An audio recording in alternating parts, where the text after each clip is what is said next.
इस प्रकार परमात्मा के बहुत गणे शेष हो गए थे। अब कोई वहां परमात्मा के दरबार में दुख, जो परमात्मा वहां सत्संग करते थे, कहीं खड़े होकर किसी वृक्ष के नीचे बैठ जाते थे, तो वहां कोई दुखी आता था, भगवान के दर्शन मात्र से, सत्संग सुनने मात्र से उसको बहुत राहत हो जाती थी। फिर चरणों में गिरते थे, आशीर्वाद लेते थे, बिल्कुल स्वस्थ हो जाते थे, फिर दीक्षा लेते थे। इस प्रकार परमात्मा के 64 लाख शेष हो गए थे।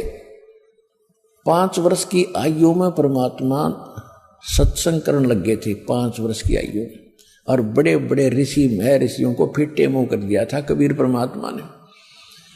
यानी 1398 में मालिक प्रगट हुए थे और यानी 1403 में रामानंद जी, जो वहां के प्रकांड विद्वान माने जाते थे, वेदों और गीता के मर्म ज्ञाता प्रसिद्ध थे, उसके छक्के छुड़ा दिए थे। और उसने उनको विवश होना पड़ा था ये कहने के लिए, मैं तुम स्वामी मैं बाल बुद्धि, कर्म भरम कियो नाश, और गरीब दास तुम पूर्ण पुरुष, मेरा हो गया दृढ़ विश्वास। तो इसी प्रकार परमात्मा के 64 लाख शेष और एक धानक के, एक जुलाहे के, एक गरीब, एक निर्धन के, अछूत के, जिसको हम सारी उल्टी उपमा दे रहे थे, और उसके इतने शेष होना, तो हमारी बुद्धि पर पत्थर पड़ रहे थे। हमने भगवान का पता ही नहीं था।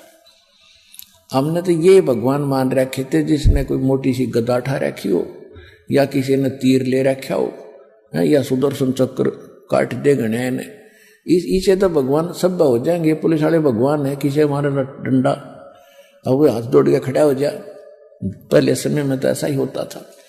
तो ये भगवान नहीं होते, इनसे हटकर होते हैं जो अच्छे। जैसे पुलिस वाले हैं, पहले बुरा हाल कर रखा था जनता का, जब गुलाम था भारत। लेकिन वो पुलिस अलग डिपार्टमेंट है, जो हथियारों वाले हैं वो अलग है। राजा तो बगैर हथियार के रहता है, वो स्वयं हथियार नहीं